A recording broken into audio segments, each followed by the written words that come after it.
তেল ছাড়াই যে তালের বড়া এত সুন্দর হয় সেটা কিন্তু আপনারা বাড়িতে একবার বানালেই বুঝতে পেরে যাবেন। খেতেও যেমন সুন্দর আর দেখতেও ভীষণই সুন্দর। নমস্কার, কেমন আছেন সবাই? আশা করছি সবাই খুব ভালো আছেন, সুস্থ আছেন। মৌসুমী রকমারি রান্নাতে আপনাদেরকে আবারও একবার অনেক অনেক স্বাগত। প্রতিদিনের মতো আজও একটা সুন্দর রেসিপি আপনাদের সঙ্গে শেয়ার করছি। একদম স্বাস্থ্যকর একটা রেসিপি, তেল ছাড়াই তালের বড়া। আপনারা বাড়িতে বানালে বুঝতে পারবেন। আমি আজকে তালের বড়াটা যে বানাবো এটা কিন্তু সঙ্গে সঙ্গে পাকা তাল দিয়ে নয়, তবে তাল সত্ত্ব দিয়ে। যারা গ্রাম থেকে দূরে থাকে তারা তো আর সব সিজনের ফল সবসময় পায় না, তো সেই জন্যই কিন্তু আমার 1 বছর আগেকার তাল সত্ত্ব ছিল। সেই তাল সত্ত্ব দিয়েই এই সুন্দর তালের বড়াটা আপনাদের সঙ্গে শেয়ার করছি। তো এইখানে দেখুন, তার জন্য আমি নিয়েছি তাল সত্ত্ব। আর তাল সত্ত্বটা দেখে আপনারা বুঝতেই পারছেন কতটা সুন্দর। যেভাবে আমরা আম সত্ত্ব বানিয়ে থাকি সেইভাবেই কিন্তু তাল সত্ত্ব বানানো হয়। আর এই তাল সত্ত্বটা আপনি সারা বছর জুড়ে রাখতে পারবেন। আর এই তাল সত্ত্ব দিয়েই যখনই মন যাবে তালের জিনিস বানিয়ে খাওয়ার, তখনই কিন্তু খেতে পারবেন। যারা গ্রাম থেকে দূরে থাকে, আমার মতন আমিও গ্রাম থেকে দূরে থাকি, সেই জন্য কিন্তু সবসময় তালটা আমি পাই না। আর বর্ষাকালে টাটকা তাল দিয়ে সুন্দর সুন্দর জিনিস সোশ্যাল মিডিয়াতে সবাই শেয়ার করছে, তো আমি টাটকা তাল পেলাম না। তো আমার কাছে এই তাল সত্ত্ব ছিল 1 বছর আগেকার। আর এই তাল সত্ত্ব দিয়ে যে এত সুন্দর সুন্দর জিনিস বানানো যায় আপনারা দেখলে অবাক হয়ে যাবেন। তো তাল সত্ত্বটা তার জন্য ভিজিয়ে রাখতে হবে, তো আমার হাতে সময় ছিল না। তো আমি এইখানে একটা উপায় আপনাদেরকে দেখাবো যেটা খুব সহজেই কিন্তু আপনারা করে নিতে পারবেন। তো এইখানে দেখুন, তাল সত্ত্বটাকে এবার খুব ভালো করে একটু ধুয়ে নেব। আগে ধুয়ে নেওয়ার পরে একটা কুকার নেব, কুকারের মধ্যে দিয়ে আর তার মধ্যে পরিমাণ মতো জল দিয়ে একটা সিটি মেরে নেব। তাহলে তাল সত্ত্বটা একদম 5 মিনিটেই কিন্তু খুবই সুন্দরভাবে একদম নরম তুলতুলে হয়ে যাবে। যেইভাবে আমরা তালের পাক বের করে থাকি একদম সেই রকম হয়ে যাবে। তো চলুন ঝটপট করে সেই কাজটা শুরু করে নিই। তো এইখানে দেখুন তাল সত্ত্বটা একদম সুন্দর করে ধুয়ে নিয়েছি, নেয়ার পরে কুকারের মধ্যে দিয়ে দিয়েছি। তো এইভাবেই 3-4টা তাল সত্ত্ব যে আছে সব একটা একটা করে দিয়ে দেব। দিয়ে সুন্দর করে কুকারের মধ্যে একটা সিটি মেরে একদম নরম তুলতুলে করে নেব। এবার বন্ধুদের কাছে একটা ছোট্ট রিকোয়েস্ট করছি, আজকের এই আইডিয়া, আজকের এই রেসিপি আপনাদের কাছে কেমন লাগলো সেটা কিন্তু জানাতে একদমই ভুলবেন না। ভালো লাগলে অবশ্যই একটা লাইক দিয়ে দেবেন। আর যারা আমার মতন গ্রাম থেকে দূরে থাকেন তাদেরকে বলবো অবশ্যই কিন্তু তালের সিজনের তালের জিনিস খাবেন। এইভাবে তালটা একটু শুকিয়ে নিলে সুন্দর করে সারা বছর জুড়ে আপনি রাখতে পারবেন। আর সারা বছর জুড়ে তালের জিনিস খেতে ইচ্ছে করলেই খেতে পারবেন।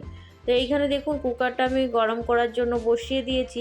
কুকারের মধ্যে থেকে একটা সিটি আসলেই কুকারটা বন্ধ করে দেব। তারপরে অপেক্ষা করব কুকারটা ঠান্ডা হয়ে গেলে তালের পাকটা বের করে নেব। এইখানে দেখুন আমি 2 সাইজের বাটি নিয়েছি। এইখানে একটা ছোট বাটি নিয়েছি আর এইখানে একটা বড় বাটি নিয়েছি। ছোট বাটির হাফ বাটি পরিমাণে নিয়েছি সুজি। আর এইখানে 1 বাটি পরিমাণে একদম ভর্তি করে নিয়ে নেব ময়দা। তো এইখানে এই দুটো জিনিস দিয়েই একদম সুন্দর তালের বড়া বানিয়ে নেব।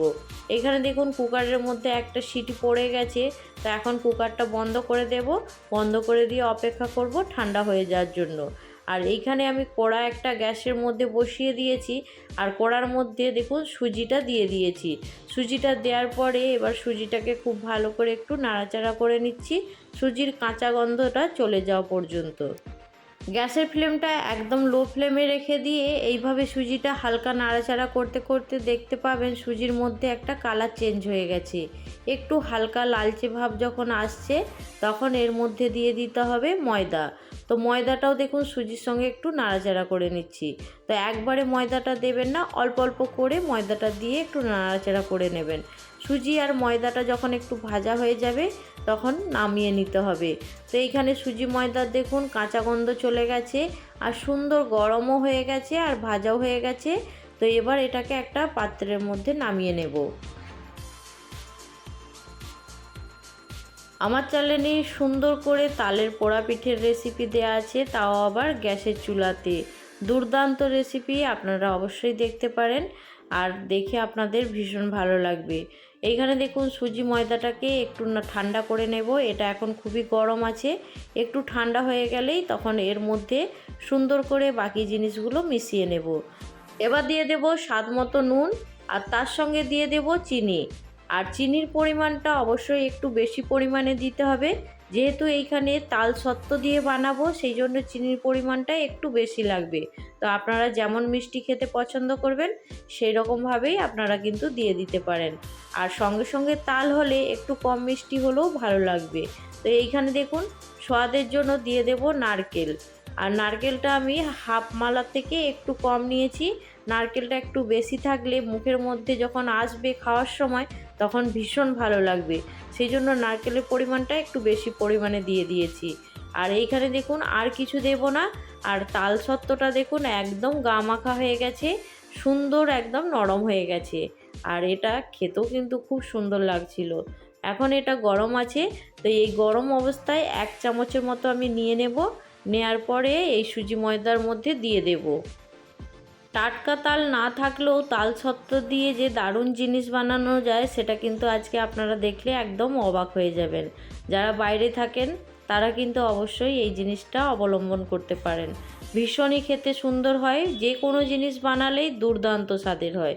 তো সেই জন্যই আপনাদেরকে বলছি, অনেকটা পরিমাণেই তাল সত্ত্ব আপনার কাছে আছে এখন, তো সেই জন্য আপনাদের সঙ্গে ভিন্ন ভিন্ন ধরনের রেসিপি শেয়ার করব। তো এটাকে আমি খুব ভালো করে এখন ফ্রিজের মধ্যে রেখে দেব, অন্য একটা পাত্রের মধ্যে দিয়ে তারপরে আপনাদের সঙ্গে দুর্দান্ত রেসিপি শেয়ার করব। তো এইখানে দেখুন এখন সুজি ময়দার সঙ্গে খুব ভালো করে তালটা মিশিয়ে নিচ্ছি। তালের পাকটা খুব গরম আছে, সেই জন্য আমি দেখুন একটা খুন্তি দিয়ে এই সুজি ময়দার সঙ্গে খুব ভালো করে এখন মাখিয়ে নিচ্ছি। যেহেতু খুন্তি দিয়ে খুব ভালো করে মাখানো যাবে না, একটু ঠান্ডা হয়ে গেলে হাত দিয়ে মেখে নেব। তো এইখানে কিন্তু ডোটা যখন মাখাবেন তখন কিন্তু একদম নরম করে মাখতে হবে, নাহলে সুজিটা যে আছে সেটা ভিজবে না। একটু নরম থাকলে সুজিটা সুন্দর ভিজে যাবে, সেই জন্য অবশ্যই চেষ্টা করবেন একটু নরম করে সুন্দর করে মেখে নিতে। আর এর মধ্যে চিনি দেওয়া আছে, আর এটা গলে গেলে একটু নরম হয়ে যাবে। তবুও বলে দিচ্ছি, যখন মাখাবেন তখন একটু নরম করে মাখিয়ে নেবেন। ডোটা আমার সুন্দর করে রেডি করা হয়ে গেছে। তো এখন একটা ঢাকা দিয়ে আধ ঘন্টার মতো রেখে দেব। সুজিটা তাহলে সুন্দর ভিজে যাবে, একদম নরম হয়ে যাবে। আর এটা বানানোর পরে খেতে কিন্তু দুর্দান্ত স্বাদের হবে। অবশ্যই একবার, সবসময় তো তেল দিয়ে তালের বড়া খেয়ে থাকেন, একবার না তেল দিয়েই তালের বড়া খেয়ে দেখুন, এটাও কিন্তু খেতে ভীষণ ভালো হয়। আপনারা এর স্বাদটা বুঝতে পারবেন। আমি শেষের দিকে বলে দেব এর স্বাদটা কিসের মতো হয়েছিল। তো এইখানে দেখুন এখন ঢাকা দিয়ে আধ ঘন্টার মতো রেখে দেব। 30 মিনিট পরে ঢাকনাটা খুলে এখন দেখে নিচ্ছি। এইখানে দেখুন বন্ধুরা, ডোটা কিন্তু সুন্দর সেট হয়ে গেছে। আর ডোটার মধ্যে থেকে একটা সুন্দর পাকা তালের গন্ধ বেরিয়ে আসছিল। আর ডোটা কতটা সফট হয়ে গেছে দেখে বুঝতেই পারছেন। আর এই রকমই কিন্তু নরমভাবেই ডোটা বানিয়ে নিতে হবে। তো এইখানে দেখুন ডোটাকে আমি আরেকবার খুব ভালো করে একটু দলে নিচ্ছি। তো এইভাবেই একটু দলে নেবেন, নেয়ার পরে সুন্দর করে একটু ছোট ছোট বলের শেপে গোল করে নেবেন। আর এটা বানানো একদমই সহজ, আর খেতে কিন্তু দুর্দান্ত স্বাদের হয়। একটু দলে নেওয়ার পরে এবার দেখুন এইখান থেকে ছোট ছোট বল আকারে কেটে নিচ্ছি। নেয়ার পরে সুন্দর করে একটু শেপ দিয়ে দেব। প্রথমে এইভাবে একটু কেটে নিচ্ছি দেখুন। তার সাইজটা আপনারা আপনাদের পছন্দ মতন ছোট বড় করে নেবেন। তো এইখানে দেখুন আমি ছোট ছোট করে এখন বলগুলো কেটে নিচ্ছি, তারপরে সুন্দর করে একটু শেপ দিয়ে দেব। এইগুলো আমার কেটে একদম রেডি করা হয়ে গেছে, এখন সাইডে রেখে দেব। আর একটা ঝাড়া নিয়ে নেব, সেই ঝাড়ার মধ্যে অল্প পরিমাণে একটু তেল লাগিয়ে নেব। এইখানে দেখুন একটা স্টিলের ঝাড়া নিয়েছি, আপনাদের কাছে যে কোনো ঝাড়া থাকলেই হবে। তো ঝাড়ার মধ্যে অল্প পরিমাণে একটু রিফাইন তেল লাগিয়ে নেব, তাহলে আর জড়িয়ে যাওয়ার কোনো রকম ভয় থাকবে না। তো এইখানে দেখুন সুন্দর করে এখন ঝাড়ার মধ্যে তেলটা লাগিয়ে নিচ্ছি। ঝাড়ার মধ্যে তেলটা লাগানো হয়ে গেছে, এবার ঝাড়াটা সাইডে রেখে দেব। আর এইগুলোকে এবার বলের মতন শেপ দিয়ে দেব। সুন্দর করে বলের মতন শেপ দিয়ে দিলে তাহলে দেখতেও ভীষণ সুন্দর হবে। আর খেতে তো ভীষণই সুন্দর হয়, আপনারা বানালেই বুঝতে পারবেন। আর দেখুন সুন্দর করে একদম শেপ দিয়ে রেডি করে নিয়েছি। তো এটা এখন ঝাড়ার মধ্যে রেখে দেব। এইভাবেই কিন্তু বাকিগুলো সব রেডি করে নেব। একটার পর একটা রেডি করতে সময় লাগবে, সেই জন্য আমি আগে থেকে সবগুলো রেডি করে নিচ্ছি, তারপরে আপনাদেরকে দেখিয়ে দেব। তো একটা একটা করে দেখুন বলগুলো রেডি করার পরে দেখতে কত সুন্দর লাগছে। এখানে দেখুন বন্ধুরা, সব তালের বড়াগুলো আমার রেডি করা হয়ে গেছে আর ঝাড়ার মধ্যে সুন্দর করে সাজিয়ে নিয়েছি। তো এবারে গ্যাস অন করে একটা জল গরমের পাত্র বসিয়ে দেব। জলটা গরম হয়ে গেলেই তার উপরে এই ঝাড়াটা বসিয়ে দেব। তো অবশ্যই কিন্তু একবার এইভাবে বানিয়ে দেখতে পারেন। তালের সিজন আছে, তাল বাড়িতে পাওয়াই যাচ্ছে। তো এইখানে দেখুন আমি সুন্দর করে ঝাড়াটা এখন বসিয়ে দিয়েছি, ওপর থেকে একটা ঢাকনা ঢাকা দিয়ে দেব। তারপরে 20 মিনিট এটাকে খুব সুন্দর করে ভাপিয়ে নেব। 20 মিনিট পরে এখন ঢাকনা খুলে একটু দেখে নিচ্ছি। তো এইখানে দেখুন ঢাকনাটা খোলার পরেই কিন্তু বড়াগুলো দেখেই জিভে জল চলে আসবে, এত সুন্দর হয়েছে। আর তালের তো ভীষণই সুন্দর গন্ধ পাওয়া যাচ্ছে। তো অবশ্যই কিন্তু ঝটপট করে বাড়িতে বানিয়ে নিন, একদম তেল ছাড়াই তালের বড়ার রেসিপি। তো বাড়িতে বানালে আপনারা বুঝতেই পেরে যাবেন, কোনো রকম ঝামেলা ছাড়াই একদম কম সময়ের মধ্যে এটা বানিয়ে নিতে পারবেন। তো এখন আমি এটাকে নামিয়ে নেব। তেল ছাড়াই তালের বড়ার রেসিপি আপনাদের কেমন লাগলো জানাতে কিন্তু একদমই ভুলবেন না। এবার সুন্দর করে প্লেটের মধ্যে একটু সাজিয়ে নেব। দেখতে তো অপূর্ব লাগছে, খেতেও ভীষণ সুন্দর হয়েছিল। অবশ্যই কিন্তু বাড়িতে একবার বানিয়ে দেখতে পারেন। আর এটা সাজানোর পরে কেমন লাগছে দেখতে সেটাও কিন্তু জানাতে একদম ভুলবেন না। আর বাড়িতে বানালে খেতে কেমন হয়েছিল সেটাও কিন্তু জানাতে ভুলবেন না। আর এইখানে দেখুন একটা বড়া আপনাদেরকে হাতের মধ্যে তুলে দেখিয়ে দিচ্ছি কতটা সফট, নরম, তুলতুলে। আর খেতে কিন্তু ভীষণই সুন্দর। আপনাদেরকে বলেছিলাম এর স্বাদটা কেমন হবে সেটা জানাবো। তো এটা খেতে যে পোড়া পিঠা, তালের পোড়া পিঠা আমরা বানিয়ে থাকি, সেই রকম স্বাদ হয়েছিল। খেতে ভালো, আপনারা বাড়িতে বানালে বুঝতে পারবেন। আর আজকের রেসিপি আপনাদের কেমন লাগলো সেটা কিন্তু জানাতে ভুলবেন না। ভালো লাগলে অবশ্যই কিন্তু যারা নতুন আজকে আমার চ্যানেলে দেখছেন, ভিজিট করছেন, তাদেরকে অবশ্যই অনুরোধ করব আমার চ্যানেলটা সাবস্ক্রাইব করে পাশে থাকার।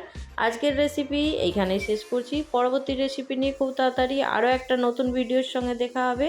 সবাই ভালো থাকবেন, সুস্থ থাকবেন, বাই।